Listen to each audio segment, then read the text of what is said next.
Dumelang lebitso la ka ke Penuel the Black Pen or Penuel Lipene Ensu. Bonjour, salut. Je m'appelle Penuel Listilo Noir. Je suis Penuel Listilo Noir. I'm trying to learn new languages, man. So Penuel the Black Pen, as far as I know, in Sesotho is Penuel Lipene Ensu. If I'm incorrect, you guys can correct me in the bottom. And in French, Penuel the Black Pen is Penuel l'Estilo Noir. And then we greet in French as bonjour, which is formal, or salut, which is informal. And then it's dumelang in Sesotho if you're greeting a group of people, or dumela if it's one person. It's Penuel the Black Pen. One of the conversations I had this morning was around the stats of present fathers in South Africa, specifically black fathers. I have not had a chance to go through the census data that's come out recently. I'm going to make time to go through the Stats SA census data.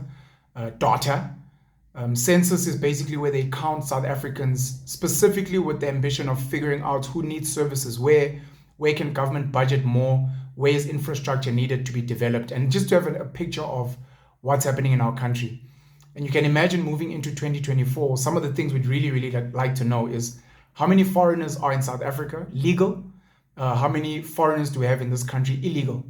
And unfortunately, you won't be able to count everyone, but you use a fair enough sample, and then you come up with estimations from there. In the past, I've read data that says things along the lines of close to 70% of black families have an absent father. What that means is close to 70% of children, black children, do not live with a father in the household. I think the figure might be about 30%. I stand to be corrected with the accurate data. I think about 30% of those children are not living with their mothers, which means they're either living with their fathers, probably very minimal, but in most cases they are living with their grandparents. Close to 70% of black children do not live with a father in the household, 30% with a mother in the household. On the flip side, that's for black and colored mostly. On the flip side, with white and Indian, you find almost 70% of white and Indian children, and the percentage is high for Indian children, live with a father in the household. So that becomes a very big red flag for people. Children, black children, colored children, are being raised without a dad, which means they're missing out on masculine energy, they're missing out on a protector, on an additional provider in the home, and just learning how to carry yourself as a man.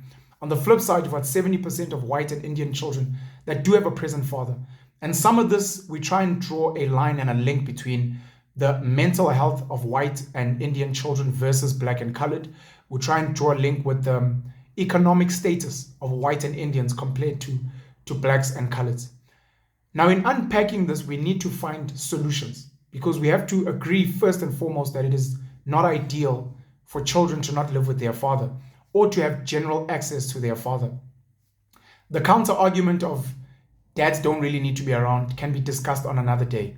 I know Andrew Tate has raised this. I know Akon, the musician and the entrepreneur, has raised this, that dad doesn't need to be around all the time. Dad can come up once a week, once a month, give impact, bring in money. Later on, when the child is older, dad can play a greater role. But in the formative years, the first 7, maybe the first 10, 14, 16, they argue that dad is not really meant to be around. That's a conversation for another day. For the intents of today's video, we have to assume that it is not a good idea for fathers to not be around. Now, you have a conversation where a lot of specifically black women will be like, yeah, black men are dropping the ball, black men have failed, black men, look, compared to their white and Indian counterparts, they're just doing a shit job. But we need to figure out, where did it go wrong and how do we solve the problem? Because it's very easy for us to be like, black men must be present. Stop abandoning your kids. Just be there. And it's like, that's cool and all, but how do we resolve it? You resolve it by making a decision to be there. But we have to go further back. How did it come to be that black men not be in the home? Or has that always been the case? Naturally, have black colored men not been around? And the short answer is no. Before the colonization, at least from a South African context, before the colonization by the British, the black household was a nucleus household. We had a nuclear family. The man would be there as the head of the home, and then the wife or the wives, if he was polygynous, would be there as well. He would be present, he would provide for his kids, he would have some type of livestock, and the wife or the wives would hold hands with him and they would raise these kids together. Now, with colonization came the concept of hut tax, where we needed to pay money. And with hut tax, black men had to then leave their homestead to go and work in the industries, mining, farming, factories, to pay this hut tax and to get into the money system by design. It's not something that black men voted for. It was something that by design the colonizers created for the South African context. Now, with the black man leaving the home, he left the black woman alone with the kids. He would send money home. He would visit once a month or once every few months and bring groceries and money, etc. Some of these men would then go and start new families wherever they may be. You come from the villages of the Free State, you come from the villages of the Northwest, you come from the villages of the Eastern Cape, and you're working in Gauteng, in Gauteng, in Johannesburg, in Pretoria. You're working at Tegwini in Durban. You're working at Kapa, Lotumo, in Cape Town, etc. And you've left the village. So you start a new family there. You've got a new woman, etc., etc. You maybe don't send as much money anymore because understand as well, these men were underpaid, grossly underpaid and exploited. You don't send as much money anymore. And these women are left to fend for themselves. Some of them, unfortunately, then, because of survival, they need to go and work to make money, to provide for themselves and for their kids. And they go and become domestic workers. They go and work in the factories. Some go and work on the farms as well. And that's why you've got a lot of black children, even if dad is not around. Mom is also not around for most of the day because she's at work. And these kids are either being raised by neighbors, these kids are being raised by grandparents, these kids are being raised by the schooling system. That's where the problem started. Where we are today, the black man does not have a job. Never mind being exploited and underpaid. The black man does not have a job. We're talking 40 to 50% unemployment. And when we're speaking youth, black men aged 16 to 35, we're going all the way up to over 70% unemployment. So even if they wanted to, they don't have the money. Yes, they've gone and done the arguably reckless, irresponsible thing of getting a woman pregnant without a plan. But here we are now. They've got no job, they've got no way to make money. And sadly, they also don't have skills because our schooling system is not empowering black men and women, colored men and women, to learn how to use their hands. I may not have money, but maybe I can grow food so that if I have a child, I can take cabbage, spinach, maize meal. I can maybe eggs, which are scarce today.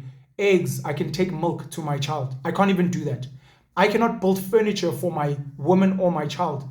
I can't build a cot. I can't build a bed. I can't build a couch with my hands. I cannot make clothing.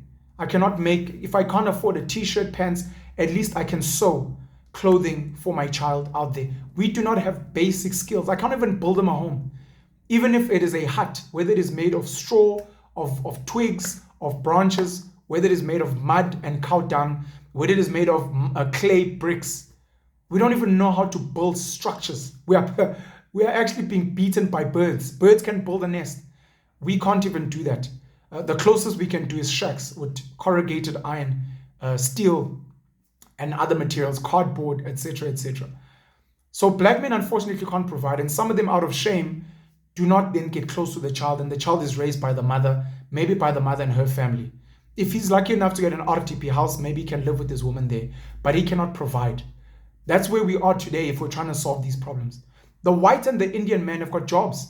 Their unemployment rates are arguably 8%, if not less. So they have jobs, they can provide. Then there's this dynamic of the black man has to move to the suburbs to work because there are no opportunities in the township.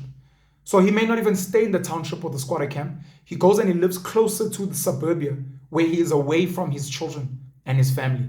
The white man and the Indian man, they work close to where they live. So they sorted. So how do we empower the black man and the colored man to be like the white and the Indian man? The Indian man mostly is in business, number one. How do we equip black and colored men to be in business? Number two, his woman is not being groomed to work as an employee. She's mostly a housewife, the Indian woman at least. Are black women willing today to be like, I will be a housewife if you go and start an enterprise? And it doesn't matter how much you make, we will live within your income bracket and I will help raise the children and take care of the home, etc. With the white man and the white woman, they've created opportunities. The income inequality between the white man and the black man is so vast, it is scary. You might find that a professional black man is earning 12,000 Rand a month. Meanwhile, his white counterpart on average is earning 40,000 Rand per month. And then you'll find with the black woman, she's close to the black man at 12,000, 13,000. The white woman is at 17,000. So the white woman is actually also earning well with the white man. Even if she decided to be a housewife, the white man can take care of her. With the black man and the black woman, even when they earn, even when they have jobs, which is rare, they still don't earn that well. And it's a big problem. So the big decision we need to make in the black and the colored communities is we need to go all the way back before colonization and make a decision which is threefold. Could be more variations. Do we go back to the old way of living? And we say we will go back and work the land. The man and the woman will go back, find a piece of land, and they will work that land. Forget the money game. They will have livestock, they will plant crops, and they will trade where they can, basic, and have a little bit of money, but focus on being there. The man will work the land, the woman will work the land under the custodianship of her man. And that's how you'll have present black and colored fathers and mothers. Or will they take the Indian, arguably Muslim route, where they say the man will be the head of the household, the wife will be a housewife.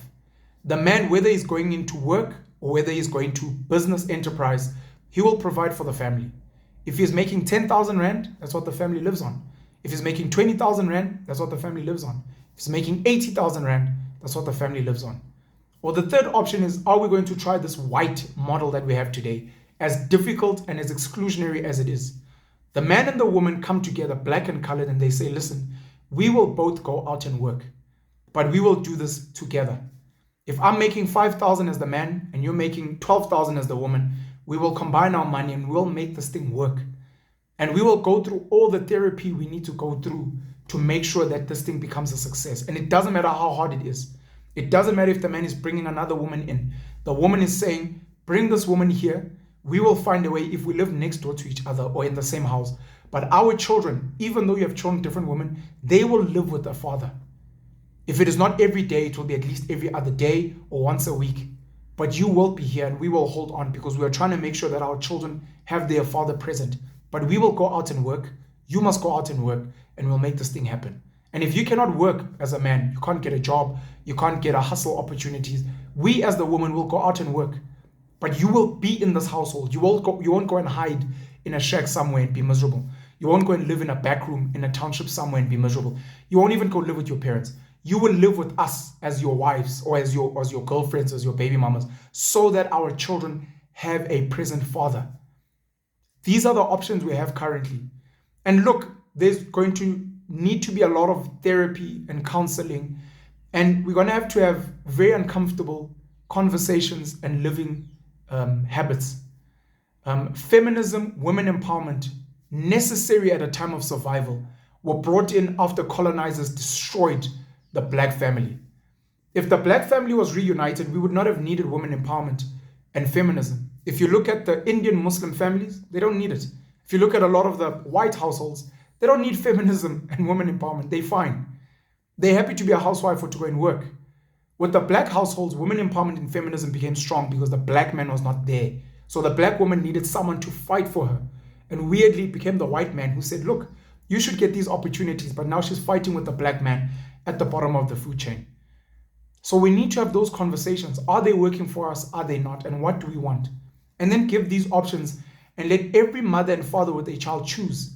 We choose the old school way. We are going to find a piece of land in a village or somewhere else if we can afford to buy it, and we will work the land. Here and there, dad will go and fix a car for a bit of money. Here and there, mom will do odd jobs here and there to make some money. But we are mostly working this land. We are tilling the soil. We are sowing. We are harvesting. And we are building with our hands, and our children are doing the same. Whether they go to a no-fee school or they go to a cheap school or they're learning at home through home education, they will be here. We are going fully old school. No woman empowerment, no feminism, no patriarchy. The man is the head of the household. The woman is the deputy, and we're keeping the fort strong. Or we will copy the Indian Muslims. I, as the woman, will help my baby daddy to start a business, whatever business it is. He drives an Uber. He has a van and he transports furniture and goods. He has a little spaza shop. I will support him. At times, I will help him in that business, but it is his business for the benefit of the family. And I will do my most in the household to make sure that the house is good.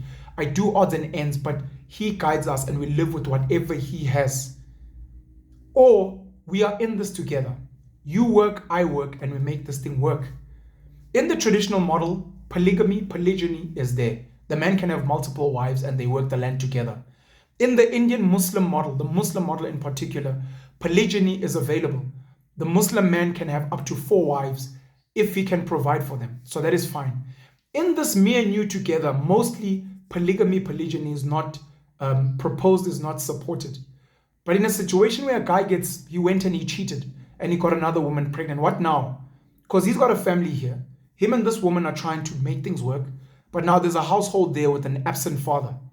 How does he bring that woman in and that child in to say, listen, let's try and see how we make this work? And this becomes a very uncomfortable conversation, but it requires maturity, wisdom, mediation, cool heads, and a supportive family to say, listen, I can only see you on weekends, or I will come and fetch the child on weekends. I may not live with you, but my child gets to see their father every weekend, and I'm bringing them into this other household where I live full time.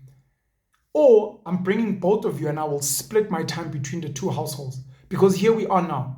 We are trying to minimize the scourge of absent fathers and lack of masculine energy, a lack of a protector and a provider. And we need to have these hard conversations and stop bashing. Well, he cheated. Well, this is what's happening. Well, he doesn't have it. We're here now. And we need to solve moving forward so that we can get to a healthy space. You know what is wild is there are more present black and colored fathers in South Africa than white and Indian fathers.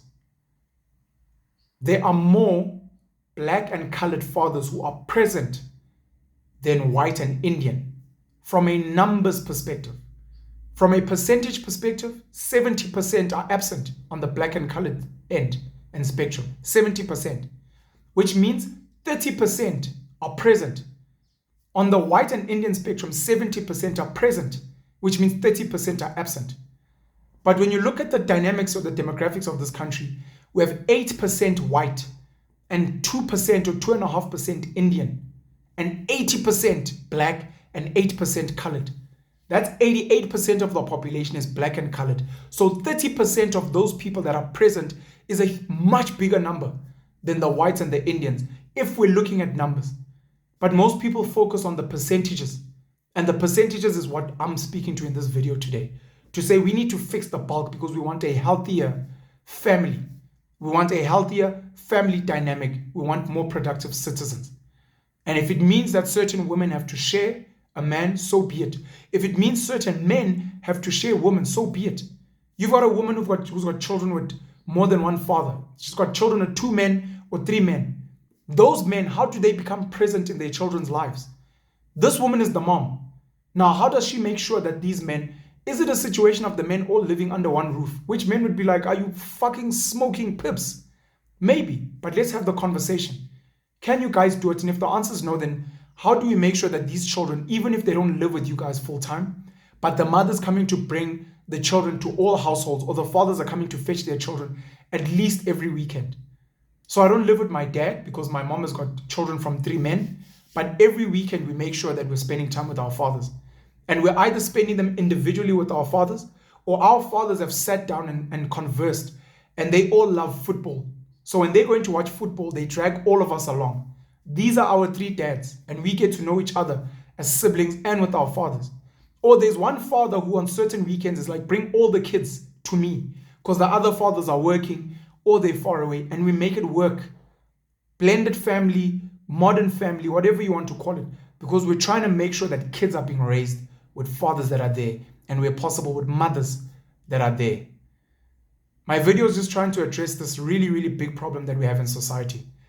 There are a lot of men that are present in their children's lives but are not captured in the data, either because the woman lives far away from the man in the township or in the villages, and when the census people, the stats SA people come, she says, well, he doesn't live here, so they capture it as the father is absent.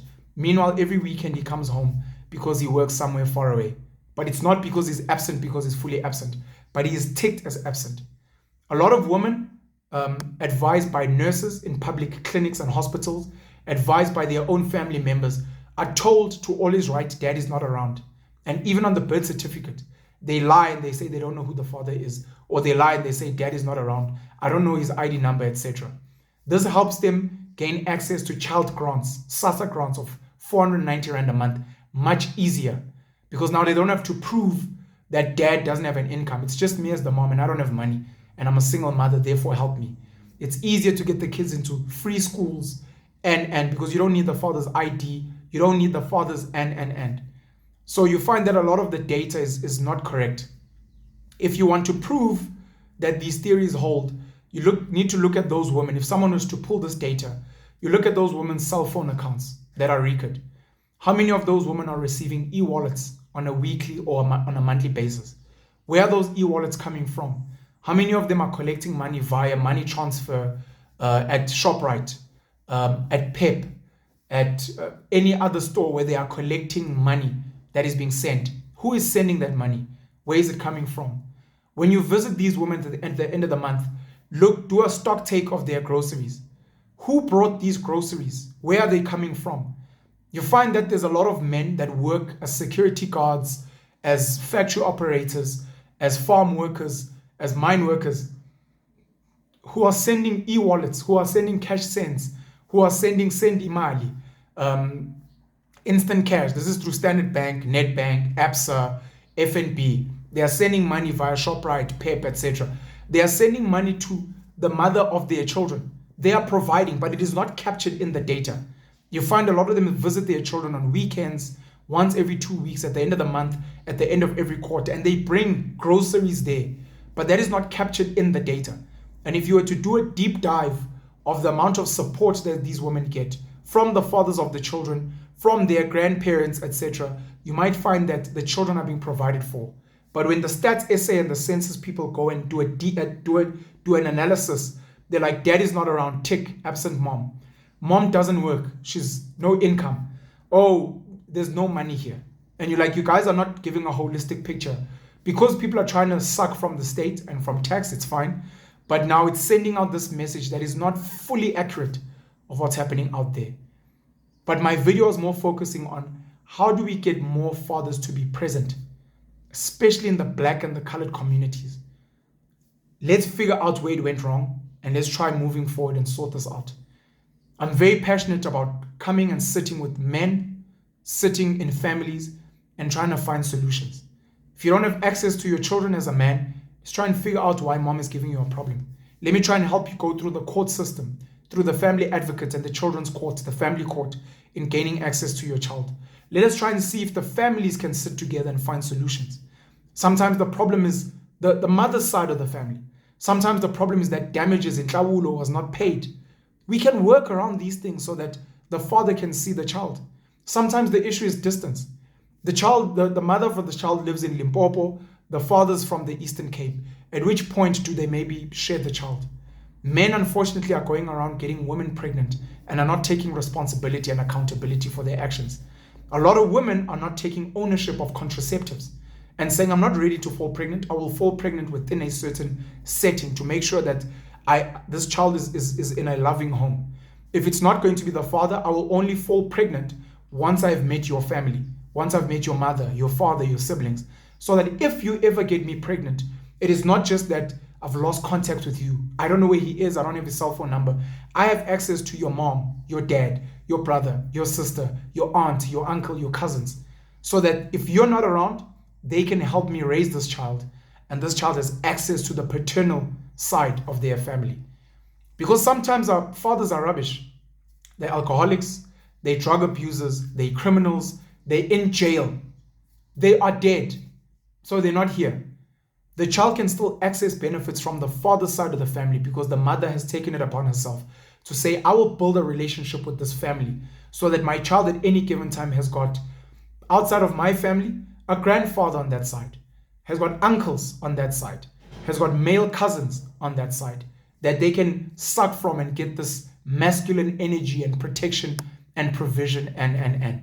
We can do better, and it starts with communication and conversations, uncomfortable, difficult conversations and communication, and trying to find practical solutions. I don't have money, Pen. I don't know what to do for my child. Let us see how you can provide for your child, even if you don't have money. The mother also doesn't have money. How can we help her provide more for her child outside of a grant? 490, a child grant, plus their free schooling, plus their free healthcare, maybe get an RDP for the two of you to live with these kids.